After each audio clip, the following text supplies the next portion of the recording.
COVID hits, and like everybody, I'm stuck at home. And I'm checking YouTube and Facebook every day, and I keep seeing these people buying Transit and Mercedes Sprinters and turning them into camper vans. And after watching 8, 9, 10 YouTube videos, I decided I'm going to sell my car and go get a Transit van and build it into a camper van. But there was one problem. I didn't know how to build a camper van. So I'm like, well, what the hell? I'm just going to try it. But I got to a point in the build where I realized, all right, I'm going to have to take a sewing class because I don't know how to make cushions and the covers for what I wanted to be my sofa. So I'm trying to figure out what I'm going to do, and I see the local college, a community college over here has a sewing program.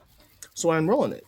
And the first weekend, my sewing teacher, well, she taught us how to use a sewing machine, but then we made bean bags and we made some cool little scarves. And she was really sweet. And before I left the first day, she walked up to me and she says, "Hey, what are you doing here? What are you trying to make? How can I help you?" And I thought that was really nice. And so I tell her, I've got a camper van and I'm trying to learn how I can make cushions for it because I need to customize them. Nothing is really fitting. She tells me, well, there's multiple ways that you can make those. How do you want to do it? And I tell her, well, I want to be able to take the cushions off so I can wash it. And if I ever see like a different design, I want to be able to get that, make those cushions and put it on there. And she says, okay. And she gives me a list of things to go buy and tells me when I come back the next week, she's going to help me figure out how to make it.